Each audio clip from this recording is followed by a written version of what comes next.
Talk about not only the research that I do, but how invasive species are part of that and how they're reshaping the shores around the UK. So first of all, I'm just going to go through a little bit about invasive species and some of the semantics involved with this. So non-native species are those that are actually living outside of their native range. And they've spread to another region by human activities, either deliberately or accidentally. And they're called invasive if they cause harm to native biodiversity or damage the economy or endanger human health, which is why they're known currently by the term invasive non-native species, or INS for short. Now, they're not known as alien species anymore because some countries have become rather sensitive to this term. I'm not sure whether that's because it's people from outer space keep invading them or something else. However, they're not known as alien species anymore. They're definitely invasive non-native species currently. Now, invasive non-native species can harm native species either by eating them or competing for space. And they can also hybridize with native species or infect them with new parasites or diseases. And some have been known to alter habitats, and they can cause some profound changes to our native assemblages. So fouling marine species are attached to solid man-made surfaces, and these can impose some substantial economic costs. Also, sometimes aquaculture can get fouled by non-native species, and this can make underwater equipment heavier. And it can also attach to species of commercial shellfish in aquaculture facilities and can disfigure them or cause a lot of money to have to clean these before they're sold. Commercial species can also escape from aquaculture facilities and establish wild populations that show invasive behaviour. And I'll give you an example of that later in the talk. And invasive non-native species can also degrade what's known as amenity shores, and this means that holidaymakers and tourists are discouraged from visiting, and it can sometimes harm local economies. This has happened specifically in the case of some invasive seaweeds, which pile on sandy beaches when they wash up. And unfortunately, a lot of people don't like to have wade through a whole load of invasive species and seaweeds. So this can have a negative effect on tourism as well. So some of the main vectors of spread of marine invasive species. I absolutely love this picture that was done for me by James Honey. This actually looks like Crepidula fornicata, and it's flying the Chinese flag because an awful lot of our species that we have currently in the UK originate in China or Japan. So as you can see, they're coming to get us. Quite often, this happens through bifouling of vessel hulls. Quite often, larvae or adults get caught in ballast water of boats, and then when the ballast water's purged, when it comes into dock, they then are released and then can settle and hopefully colonize if they're lucky enough. They also get introduced accidentally via aquaculture, and they can also spread in this way. One story for the Crepidula, the slipper limpet, was that they transferred mussels from a farm in the English Channel up to the Menai Straits. Unfortunately, there were Crepidula fornicata stuck on the shells of some of the mussels, and there was a huge panic in Natural Resources Wales that this may be a vector for spread and introduction into Wales in that region. Thankfully, this didn't happen, but this is a really good example, I think, of how accidental introduction can happen. There can also be introductions through live seafood, the ornamental species trade, incorrect disposal of aquarium species. Sometimes I've heard of people when they want to get rid of species from their aquarium, don't laugh, flushing them down the toilet, because they obviously think that's the best way to get rid of them. They get rid of them, they travel down to the sea, and if they're still survived, then unfortunately they're then able to become invasive species. And I think an increasing source of marine species are on marine debris. And I'm sure you're all well aware of how bad marine plastics are. There's a huge amount in the ocean. It's increasing all of the time. And a lot of the time, these can work as vectors of spread with invasive species holding on to or attaching to marine debris and then being transferred to new locations. And there's a financial cost that comes with some invasive species as well. They're one of the top 5 major threats to the marine ecosystem today globally. And DEFRA's estimate at how much it costs to tackle invasive species, roughly £1.8 billion per year globally, which is a huge amount of, I wish I got £1.8 billion of funding globally. That would be amazing. And sadly, the cost could be over £100 billion per year, which, if this is the case, this would exceed the cost of all natural disasters.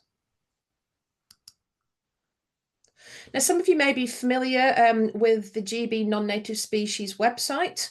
If not, there's the URL at the top there. This is a fantastic site to get information and a basic introduction about non-native species. It doesn't just cover marine species, it also looks at terrestrial freshwater species as well. But it's a fantastic first port of call, I think, if you're interested in non-native species. You can look at the non-native species strategy for Great Britain as well. You can look at news and events, and then you can also search the information portal, and this has got information on thousands of non-native species. So I suggest this is a really good first stop. If you think that you've found an invasive non-native species or you're interested in finding information, pop onto this website and see what they've got to tell you. Now, I'm going to talk to you a little bit about my project, which is MarClim, the Marine Biodiversity and Climate Change Project. Basically, in a nutshell, what MarClim does is it goes out and it surveys shores, rocky shores all around the UK coastline. We do field surveys, we do experiments in the field and the lab. We also take microclimate data and remote sensing data. We then use all of these to model current distributions. Because we've got data going back to the 1950s, we're fortunate that we can hindcast. And if our models reflect what happened in the past correctly, we've got much more confidence that when we're forecasting into the future, these are very likely to be correct. We then also use mapping through species distribution models, and then we manage these data through to the policymakers, stakeholders, and end users at the government level as well. Now, the top picture there is Professor Alan Southwood, who first had the insightful idea of recording intertidal species on a regular basis across a wide range in the 1950s. And Professor Steve Hawkins, who's in the bottom picture with me there, managed to get funding from a lot of the statutory nature conservation bodies, the government agencies in Britain at the start of the 2000s, to develop a UK-wide project to bring all of these data together. My first job was to literally type all of Alan's notebooks into an Excel data sheet, which took a very, very long time. And then I got the notebooks of Professor Dennis Crisp, who worked with him, and then we got the notebooks and data from Jack Lewis's lab in the Northeast, the Robin Hood's Bay lab. So I was busy for quite some time entering data. But then that also meant that after that, I was able to go out and repeat all of these classic broad-scale surveys that were done all around the UK by these people. And this is where life started to get very interesting. From this, we established a long-term network of 100 sites to monitor change around the UK coastline, and these are monitored every single year.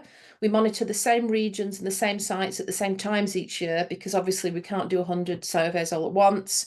So each region gets done at the same time of year to at least have seasonal comparability. Then with these data, we forecast future change in species distributions using the United Kingdom Climate Impacts Programme and the NOAA climate scenario data. And we inform policies on the marine environment and also address the implications for society. The Marine Biological Association, when it was first established over 130 years ago, had the remit of providing science and information to people that needed it in policy and government. And still to this day, this is the kind of thing we do. And this is what I'm really, really pleased we can use the MarClim data for, is to really start to help policymakers make environmental decisions based on good data. Here's a brief overview of what we've found. Because MarClim is the biggest intertidal time series in the world, we have a huge amount of sites, as you can see on the left-hand side map.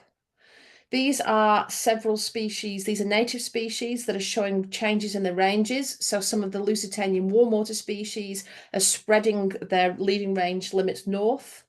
Some of the cooler boreal species that are native, sadly, are starting to find it a little bit too warm to be successful at a lot of sites in the southwest England. So their trailing range edges are starting to retreat north. So we're seeing this pattern.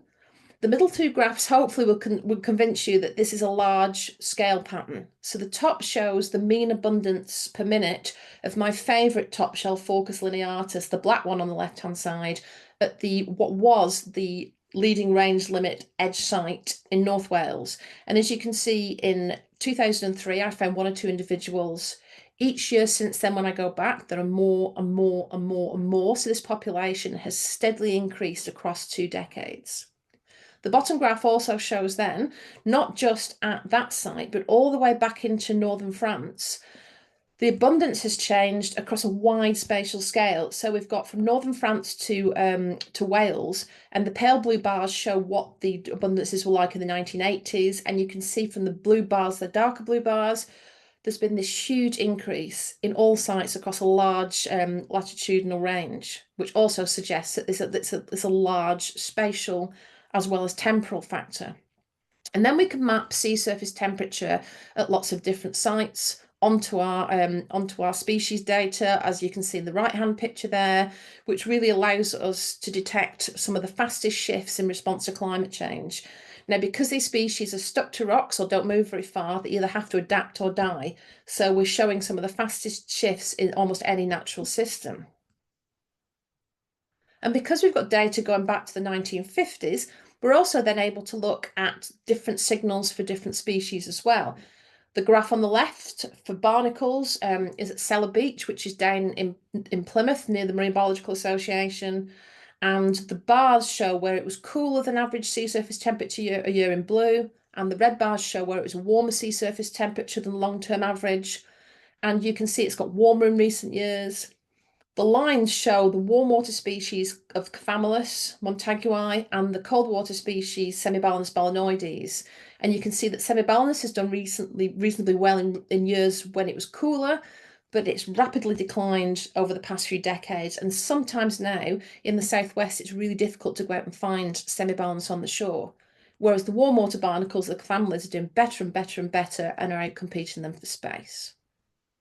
And then we're also able to look at dynamic species models for different species as well. So we can input the data from all of the different time series, as you see on the two left-hand graphs, and we can then start to project where species will be in the future with climate change scenarios based on our records for now. And we also like to put out experiments. These ones involve barnacles, including the invasive barnacle Ostrominius modestus, which is the barnacle in the centre of the picture there. These were set out at 3 sites near to the Marine Biological Association lab. The one on the left there is at Tyneside, immediately below the lab. The one in the middle is at Wembury, and the one on the right is at Rame Head, just in Cornwall. Now, these were done as clearance experiments on different multiple quadrats at high, mid and low shore to see whether different species did better or worse in the current climates, but also whether they were gregarious settlements. So did they need adults of the same species already present to settle? We compared these data with something similar that was done by Professor Mike Burrows from SAMS in the 1980s, and we saw a real difference since when it was cooler a few decades ago, and especially with invasive barnacle, this is doing so much better than it was doing at these same sites a few decades ago, which again raises concerns about climate change in the UK and how this is affecting invasive species. And I'm just going to give you a few examples of some of the invasive species that we look for at every site on the MarClim list. First of all, we'll look at Undaria pinnatifida. Please don't expect the common names from me. I don't deal in common names. And as I always tell my students at Liverpool, we are scientists now, so we use the scientific names. And that's my excuse for not knowing what they are. But anyway, Undaria pinnatifida. This again came from Asia. It was first recorded in the Solent in the south of England in 1994. This is actually a really interesting case study because it doesn't follow the usual invasion and spread of invasive species. You get dense colonization of invaded sites with Undaria, but there's limited spread to neighbouring sites. And it seems from master's projects that I've run with students that it actually needs a disturbance event in the kelp bed to clear some space. And if the space cleared, then Undaria can colonise and then it can start to spread in that local area. But sometimes it will take a very, very, very long time for it to even spread to a neighbouring rocky shore as well. So this just shows that invasion dynamics are not simple and they can be quite complex, and they're also, I think, really species specific. Another species this time, it's a red algae, Gratelupia turuturu. This one was first recorded in Southsea in 1969. Quite often this can be confused with the native species Palmaria palmata, but if you find this, it's usually in rock pools, and if you actually touch it, it's quite slimy, whereas Palmaria isn't. That's one, I think, good way. Additionally, with Gratelupia, they're individual blades that come up from the holdfast, and they don't fork or branch in any way.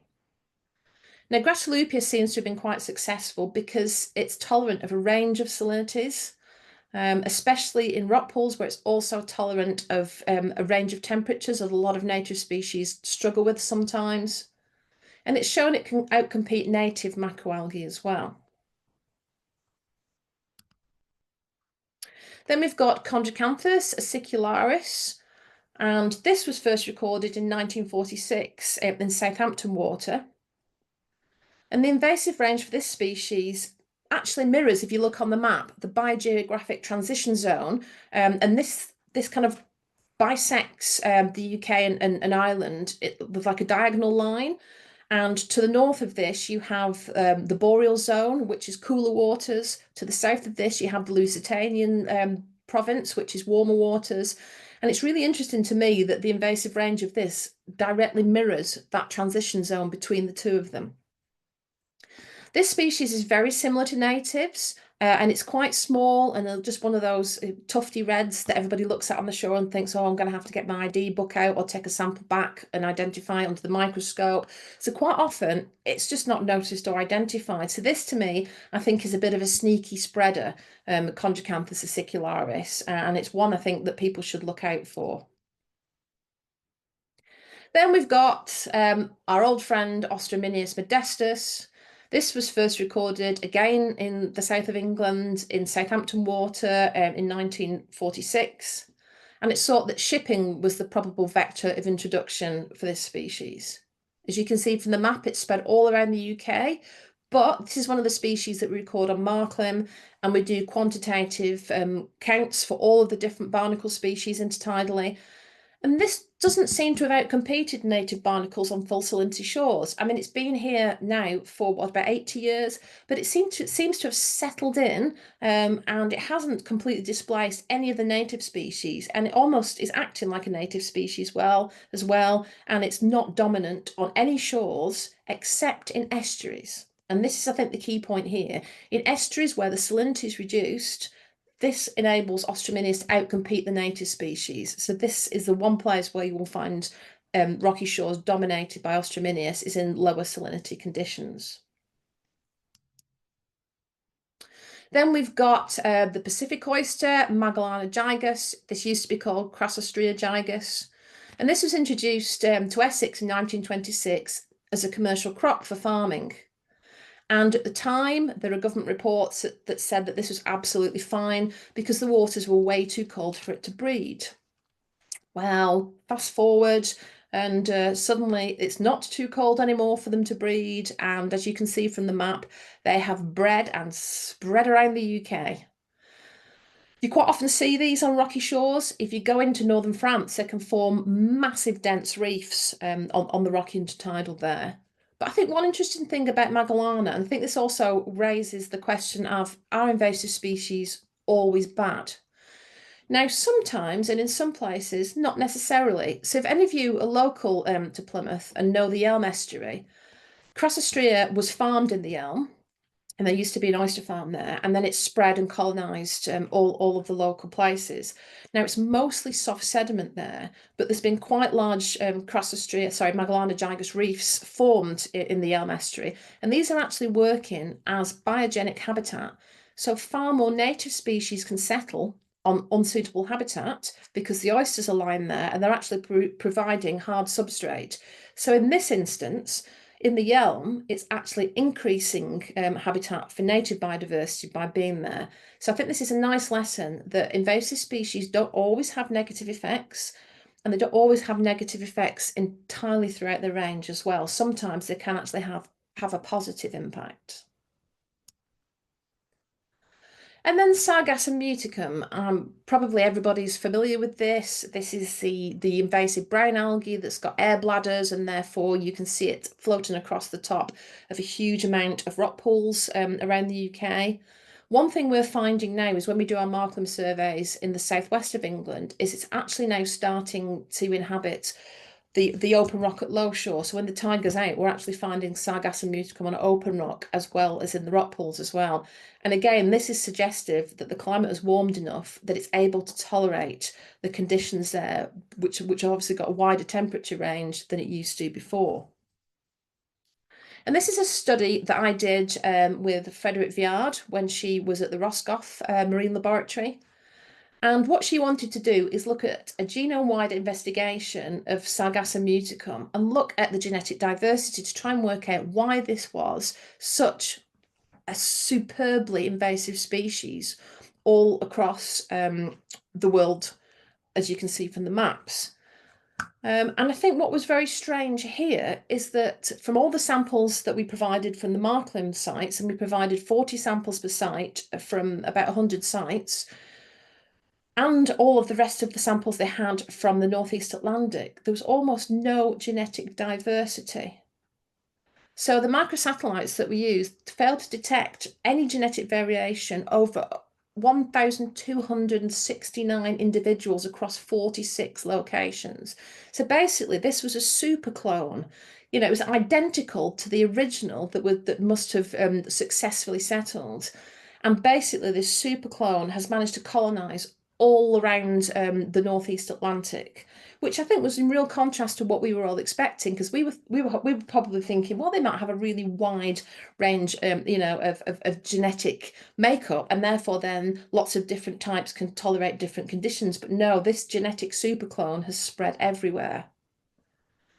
And also it confirmed that there were severe founder effects in both the Pacific and the Atlantic introduction ranges, again suggesting that one super individual managed to settle each in location and then spread.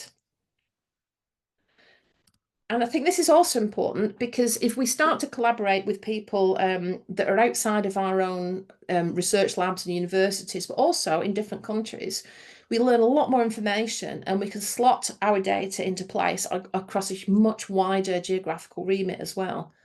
And this is what has been fantastic about working with European Union projects as well, is that there are an awful lot of people that work in Europe that look at species, both native and invasive species. Because we work on projects together, we can then share information, share experimental data, we can share distribution records, we can go and work in each other's laboratories, and we can start to work out exactly why invasive species are doing so well in different countries. And it definitely has become clear that when invasive non-native species arrive in neighbouring countries, they spread around, and then as soon as there's an appropriate vector, they're able to jump across to the next suitable habitat as well. So I'll just quickly talk to you about how we use all of the information that we collect on the MarClim project, especially on invasive species, to European and United Kingdom policy. Now, please don't get overwhelmed by the amount of different policies here, but this just shows you all of the different UK, national and European policy deliverables that we're able to contribute to, and also provide information on the state of non-native species in the UK. So of course, we've got the Water Framework Directive, which is directly relevant. We've also got information on pollution, because if you think about, if we've got eutrophication, this can quite often promote invasive species, because those successful invasive species tend to have wider tolerance ranges than a lot of our natives, and therefore can do better in conditions that might suppress native species. And then also we have the Wildlife and Countryside Act and the Habitats and Birds Directive, the Marine and Coastal Access Act, which is also important, especially for invasive species, and the UK Biodiversity Action Plan, which of course is very important again for invasive species, because as we know, lots of invasive species, when they colonize sites, reduce native biodiversity by competing them. So it's really important that we can push all of these data out to all of these policymakers so they can use them to make decently scientific informed decisions. One of these that we do regularly with MarClim is we do condition monitoring for natural England. And we use our data to detect the presence and impact of either a pressure or a change in status within the marine protected areas. Now, depending on which MPA we are looking at, there are different features and sub-features and attributes, but there's always a target at what they want to look at to see how the feature, sub-feature, or the attribute is supported, and whether it's increasing, decreasing, or staying the same in terms of the condition.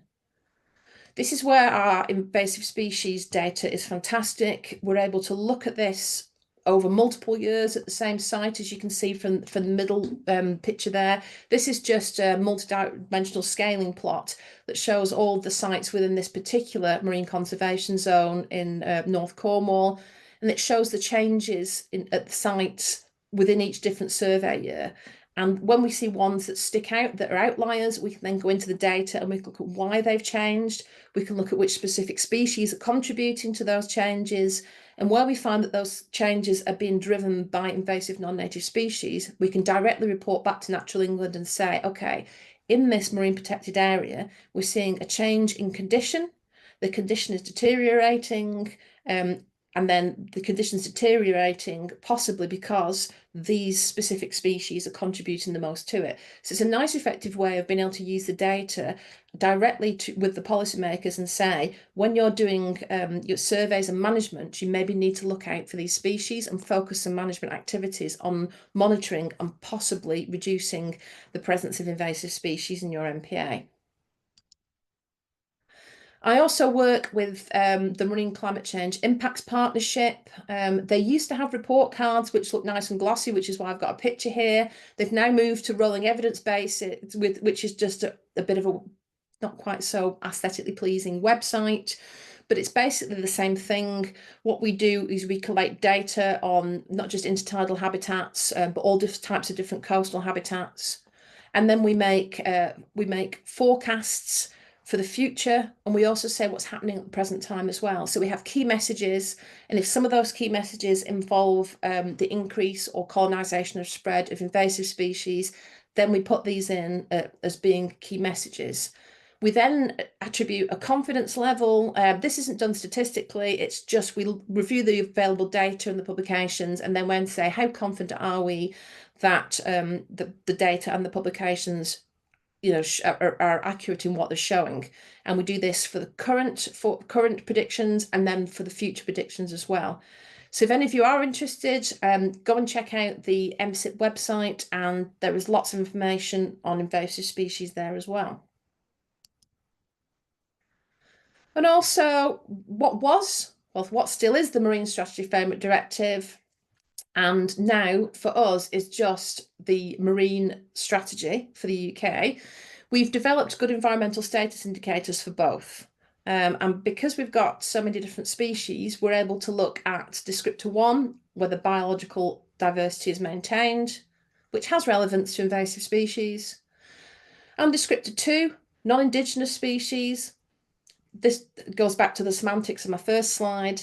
Everybody calls them by different things, but basically invasive non-native species introduced by human activities should not be at levels that adversely affect the ecosystems. So we're able to contribute time series data from all of our sites to that. And then for descriptor 4, we're able to look at food webs and how stable are these, and can these ensure the long-term abundance of native species. So again, all of our invasive non-native species data are used to look at that descriptor as well.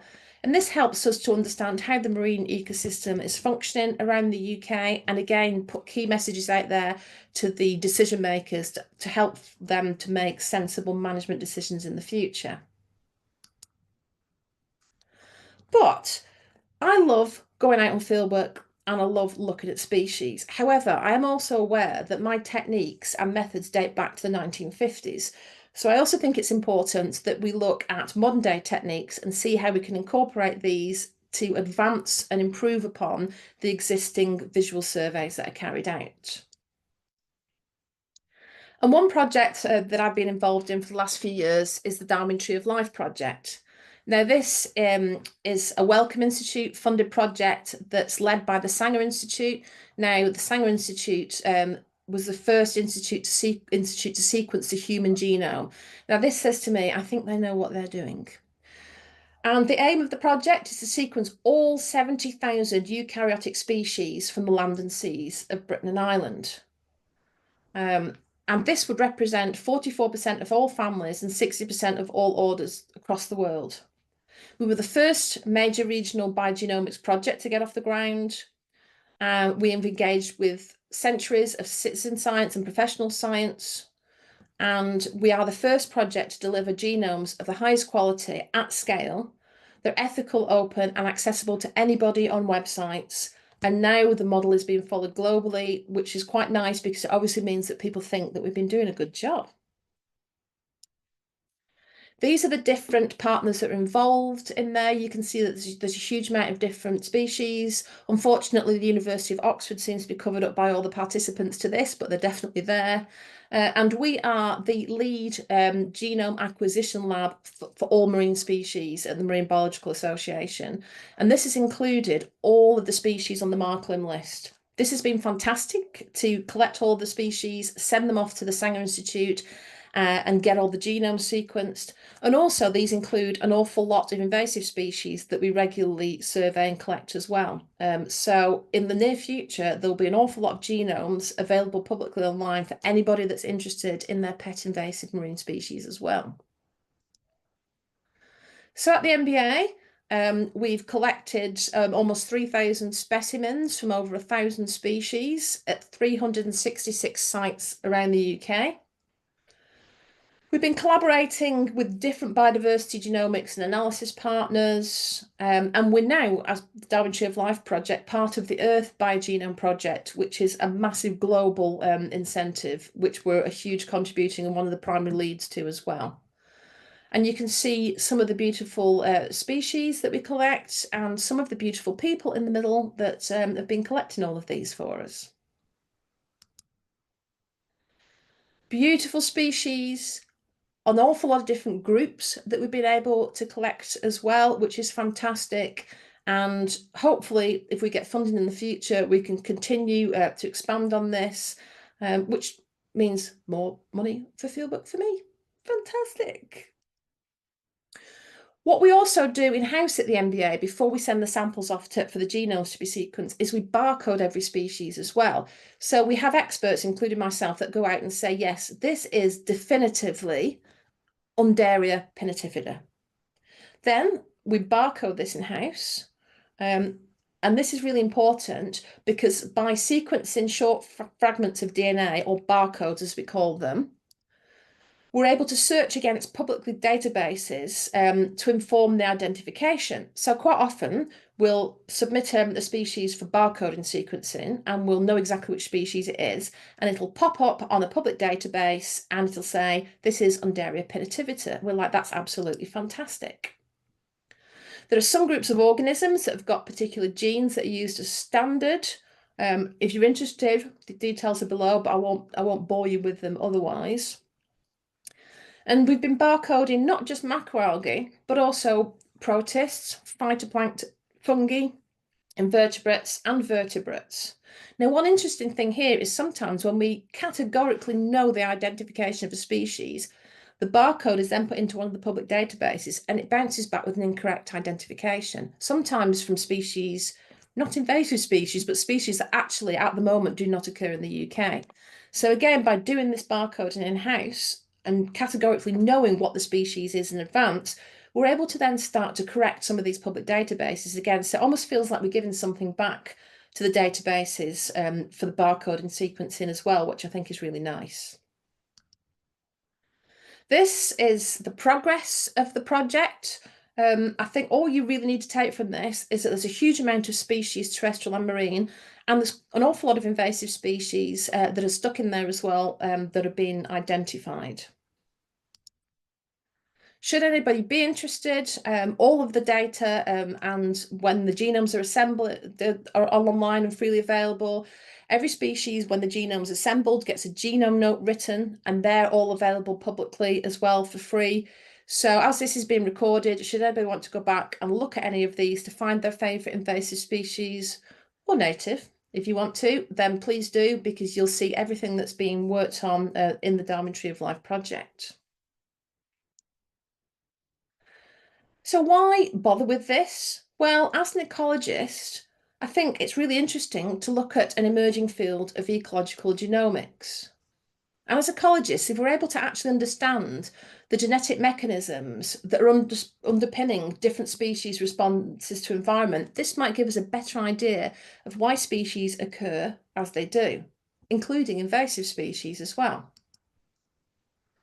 We can use functional genomic approaches, which basically means we identify and characterize the genes with ecological and evolutionary relevance. So again, with invasive species, we can start to look at genes, identify genes in invasive species that maybe help them to be successful in new environments and why they're able to colonize and spread so well. We can get additional information into the underlying genetic basis of phenotypic variation or lack of. If you remember Sargassum muticum, the invasive range was characterized by pretty much a clone, which basically showed virtually no phenotypic variation. So again, if we start to use this information, we're able to better understand as ecologists what's happening with our invasive species. And this gives us a bit of a better toolkit to allow us to do a multidisciplinary approach.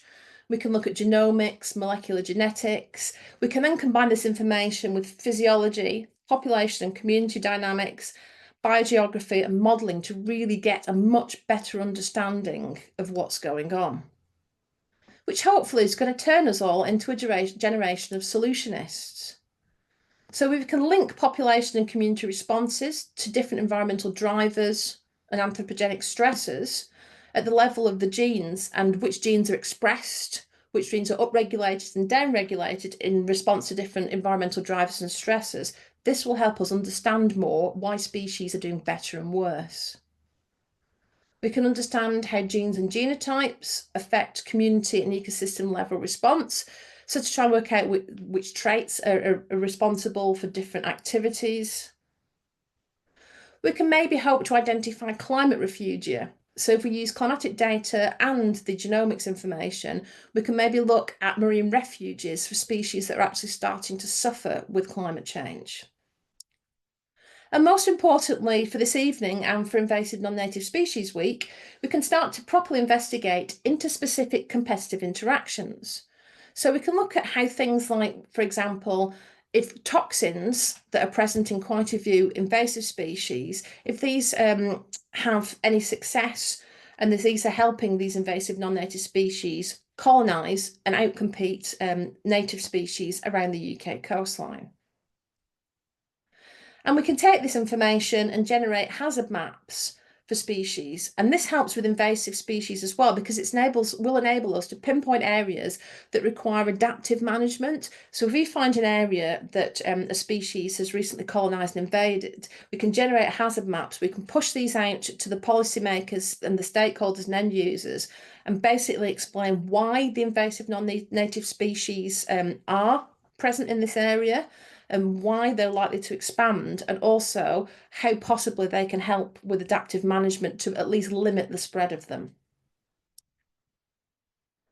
And also, carrying on with the field of molecular studies, visual surveys are valuable. They pay my wage, they enable me to travel a lot and have a lovely time, but they do have limitations.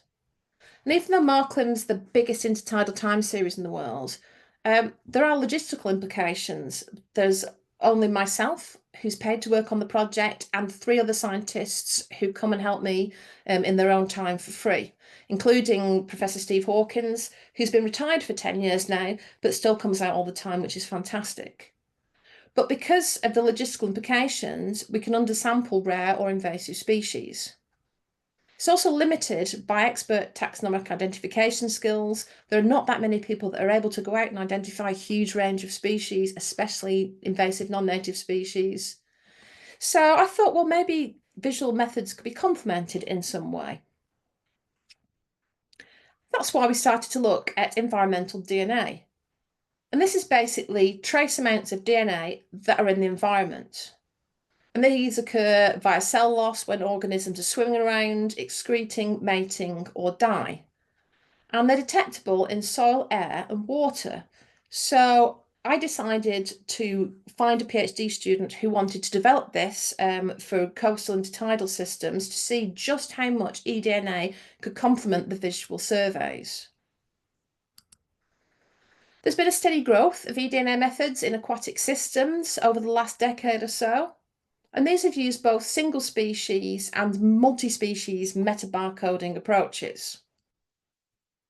And barcoding is basically just species identification using a short section of DNA from a specific gene or genes, whilst metabarcoding barcodes eDNA in a way that allows for the simultaneous identification of many different taxa within the same sample. So if you take a water sample and do some metabarcoding on it, it should tell you pretty much everything that's present there. And one interesting use that I thought was maybe we can use eDNA to also detect invasive species, especially before they start to colonize and spread.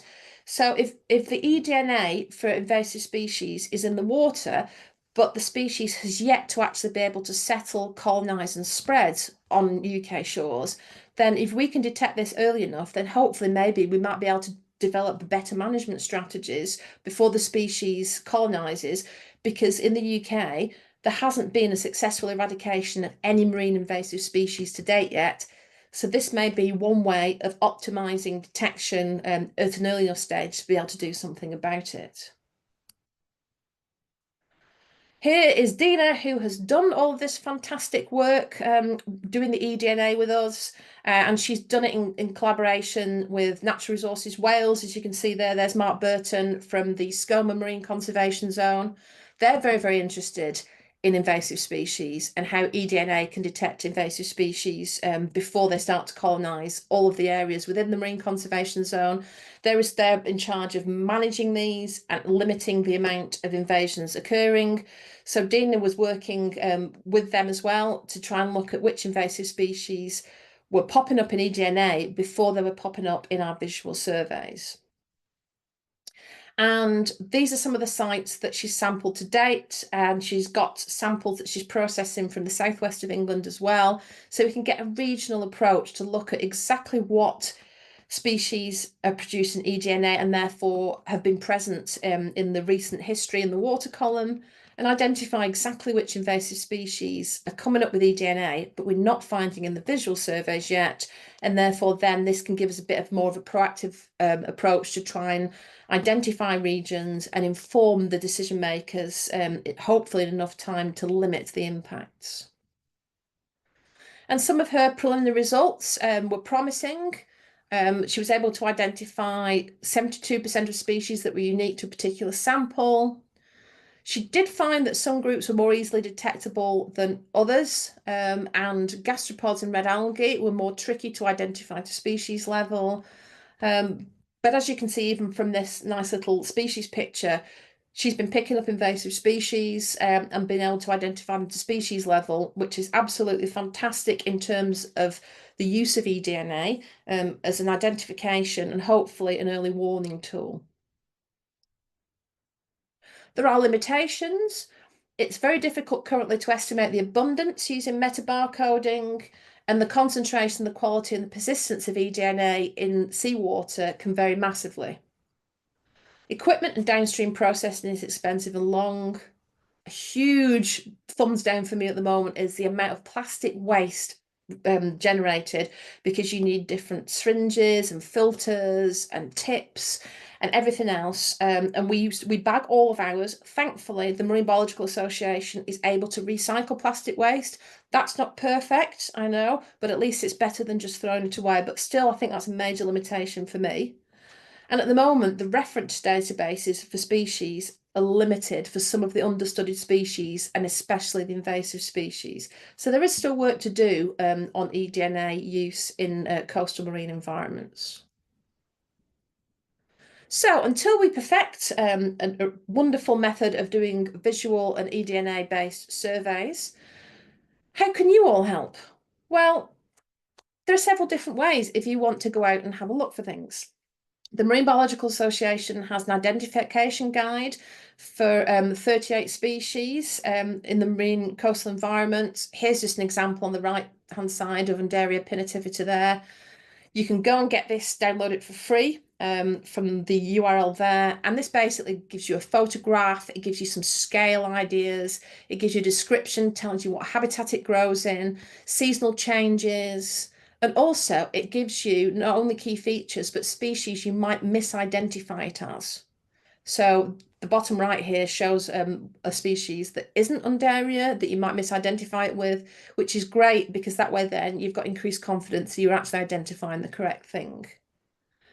If you want to go and do this, you can then submit your data to DASH, the Data Archive for Seabed Species and Habitats, which is that's a typo, I do apologise, a MEDIN Data Archive Centre that's hosted at the MBA. And again, if you go back and look at the recording, you can get the DASH URL there, and any invasive species data that you collect, you can submit on there. You can also use iRecord. Now, iRecord's a website for sharing wildlife observations in the form of biological records, including associated photos, and you can register really quickly and for free. And you basically see this on the right-hand side. It's a very easy to use interface. You put the date in, you put the species in, the certainty of your identification. If you want to add photos, you can do this as well. And the URL for this is on the slide, but hopefully it should be very easy to Google iRecord. So you can enter any of your non-native species records there. And you can also use iNaturalist as well. Now, this is a worldwide biodiversity online database. Basically, what happens is you record your observations, usually on your phone. You then can share this with fellow naturalists around the world, and you can also discuss your findings as well. Not only can you upload information onto iNaturalist, it also helps users to identify species as well, which I think is really, really fantastic, especially with invasive species again. So you definitely know that the species you think you found is the species that you're recording it as. And therefore, you can go and use iNaturalist as well. If you're really, really keen, you can find invasive species and you could submit them to all 3 different places as well, which is fantastic. And that means then that you're doing your little bit to help recording. And the more of us that are out there correctly identifying and recording the abundance and colonisation of invasive species on UK coastlines, the better equipped that the UK government and the conservation agencies will be able to manage and deal with this. So there's a lot of external experts that are involved in all of these endeavours to look at finding, documenting and genome assembling all of these invasive species. There's a huge amount of funders and collaborators involved in this as well, so I'd like to say thank you to all of them. And if anybody would like to contact me, it's a really nice simple email because nobody can spell my surname. And you can email me, or you can blue sky me as well. So thank you very much for that. Thank you, Nova. Thank you very much for sharing with us. That was very, very interesting. I actually have a few questions, but I'm gonna wait and see if other participants have for any questions before I ask mine. Just going to stop sharing. Yeah, that's fine. Yeah, feel free to pop in the chat, or if you would like to unmute yourself and ask the question, feel free to do that as well. I do have a question. It may be rhetorical. I think I know the answer to this, but I think it's really interesting to kind of draw a line under it. It's really interesting to hear about the positive impacts that some invasive non-native species have had on the ecosystem, either as kind of prey directly or non-directly, as shelter or nursery grounds, or maybe even with like local gastro-economical market potential. And undoubtedly, we've had previous waves of these invasive non-native species in the past. So like specifically maybe the migration of hominids in the late Ice Age, or Bronze and Iron Age trading, the growth of the Roman Empire, the Islamo-Christian Crusades, and the transatlantic travel that came with the discovery of the Americas, most recently by the West. I'd be interested to hear your thoughts on that, but also, as we're experiencing as temporal observers, a brief snapshot of the most recent migrations of species, in your opinion, given the clearly essential requirement to protect like our local environment, the wider ecosystem, the numerous factors that you mentioned in terms of the shared global economy, and this is kind of where my rhetorical question comes in. You've made a really strong indication that your work is very observation heavy. Do you feel that it's important to draw, and excuse the pun, a line in the sand between observation and intervention in our attempts to, again, pun, hold back the tides of the somewhat inevitable species migration? Sorry, it's a bit long-winded and I need to throw a few puns in there, but it was beautiful talk, so thank you, Nova. Oh, thank you, and thank you. You obviously listened, because they're quite in depth. So I'll answer the first one quite quickly. There are evidence from middens dating back, centuries and centuries ago, of different shellfish species, because obviously the shells have been preserved, which also shows us which different species, both native and invasive, were present in the past, which can extend our record back a lot further. Some fantastic seaweed experts have actually shown how with some macroalgae, not invasive species, but with some macroalgae, there were actual refuges during the last ice age in the English Channel, where some species found little pockets where they could survive and therefore spread afterwards, which again is linking observational data, but with genetic and cell and molecular work as well. And I think your point about monitoring and intervention, I think that's the nice thing about my work, is I go and I observe and I record, and then I present the data and I report back to the decision makers and the people that influence policy. I don't make decisions. I just say, this is what we found. These are the species. This is where they are. This is the change from the last 20 years, the last 50 years, the last 70 years. And then I give them that information so that they can hopefully make more scientifically informed management decisions. It's quite nice because I can give them information, but I'm not part of the decision process. So in that way, it kind of makes it quite fair and equitable, because I'm not pursuing my own thoughts or interests. I'm just presenting information and data to the people that make the decisions. I hope that's answered your questions. It has. Thank you so much. Thank you. Thank you for the question and the answer. Is there anyone else who has any questions?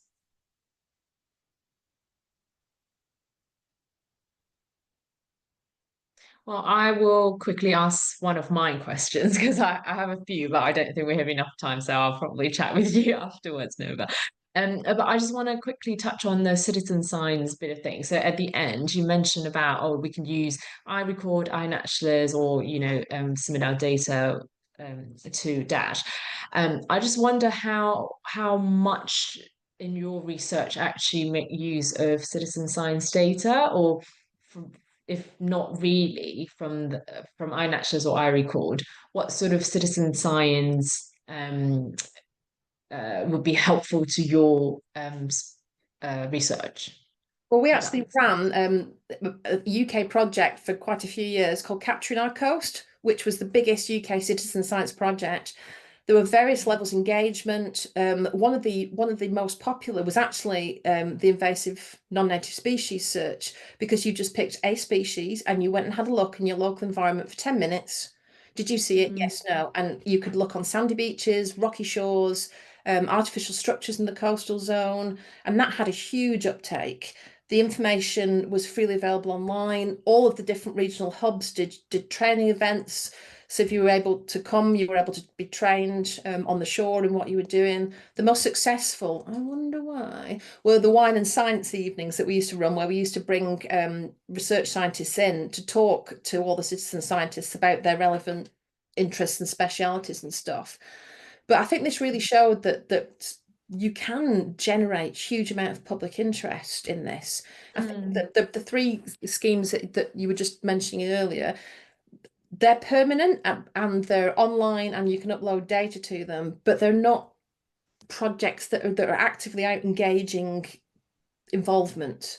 And I think that's where in Britain it would be brilliant to actually have more long-term funding to get volunteers out there, because we found with CoCoast, instead of just myself, Steve Hawkins and Heather Sugden doing the MarClim surveys, suddenly we had, I think there were over 6,000 people out around the UK shores doing, even if they only went once, they were, they were recording things. Suddenly you've got an army of people that are interested, which would be really nice if there actually was more funding to have something like that, instead of it being a passive online interface where if you were interested, you could then submit records, photographs, data, that kind of thing. Yeah, thank you. That's really helpful. And I think that kind of goes very perfectly into what I wanted to say at the end of this webinar. First of all, thank you again, Nova, for being our speaker today. Also, I just want to quickly mention about our national BioBlitz, which is a citizen science event that you can contribute into, especially tracking and monitoring invasive species. So if you are interested, you have until this Sunday, I believe, to just go out to your local rock pools, download iNaturalist, and then if you find any invasive species, take a picture, record it, and upload it to iNaturalist. I'm sure, like what Nova mentioned just now, every single help or every single record will be a great help. Well, I can do that then, because I'm out on fieldwork on Sunday in the southeast. There you go. Hey, we do need more people, more data on the east side of the UK. So yay. Great, thank you so much. Yeah, so everybody should have Nova's email. So if you guys have any questions, feel free to contact Nova. If not, thank you very much again for joining us this evening. We hope you have a good rest of the evening. Yes, thank you very and much. thank you very much. Thank you.